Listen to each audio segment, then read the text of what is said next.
Hey, what's happening? Vince from Ecom Stacks here, and today I want to talk to you about my plans moving forward with my general store based out of the UK. Now, one of the things I haven't done much with yet is my email list. And just recently I realized I have about 50 people subscribed, and I think it's about time I start using that list to generate some extra cash. And I want to talk about how I'm going to use these subscribers to also validate products before I put them up on Facebook and save me on wasting ad spend. So one of the things I was thinking was the difference between a general store and a niche store. So when you have a general store, most of the people that are on your list have come to you through purchasing random items on Facebook. At least they have with me, and most of these people have nothing in common. So this isn't the usual kind of list that most people who teach you how to use a list will be encountering. Most people will encounter a list of people that are all kind of uniform because it's based around a niche product or at least a niche area. So they all have a similar kind of they'll all fit into a similar customer avatar. Whereas on my list, these are just random people.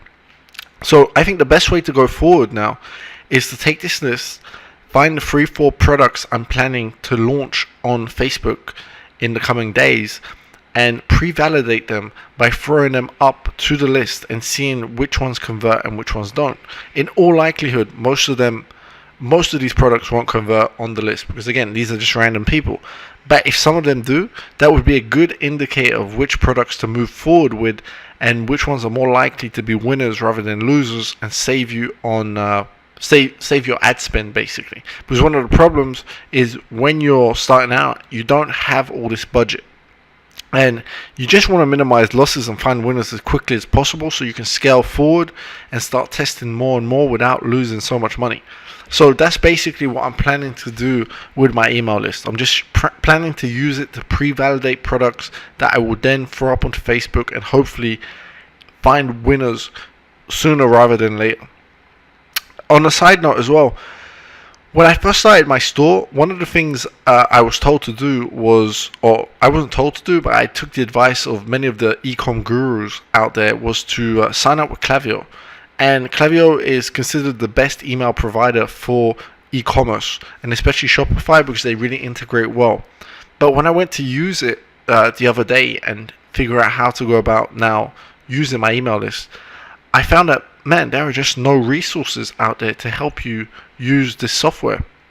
And I was just shocked. I would have thought on YouTube or just on the interwebs there would have been some course somewhere or just a good video, and there wasn't. So I basically decided to switch over to MailChimp, and that was one of the reasons. Also, one of the other reasons was I realized that Klaviyo is all about segmentation. It's a very clever platform from what I've seen, but it's a very clever platform for a niche store where most of your customers are uniform and they're coming back to you to buy again and again, and then you can make email sequences based on their previous behaviors. Whereas if you're running a general store, I mean, MailChimp just makes a whole lot more sense because it's so much cheaper. You get the 2,000 subscribers for free, and again, you're not really going to use segmentation on a general group of people that have nothing in common, unless I'm mistaken. So I would suggest that if you got a general store, definitely go with MailChimp, and if you got a niche store, definitely go with Klaviyo, from what I've seen. And if you do, try and make some videos for YouTube, because you'll be doing everyone a favor, and you'll probably rank really easily because there just seems to be no competition at the moment, and any quality videos about Shopify and Klaviyo will rank really easy. So anyway, that's just my plans going forward over the next couple of days, and I'll see how that goes, and I'll post a video about the results of that.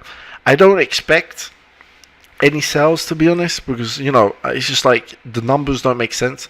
Out of 50 people, these 3-4 items I decide to push to my list, the likelihood of them converting is low. But if I do see an item that converts, I'll take that as a big red light, as a big green light to move forward with that product, and maybe even spend a little bit more on Facebook to see if I can make it into a true winner.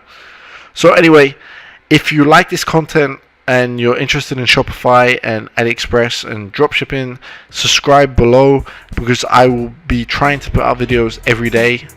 And yeah, that's about it for today, and I'll see you guys later.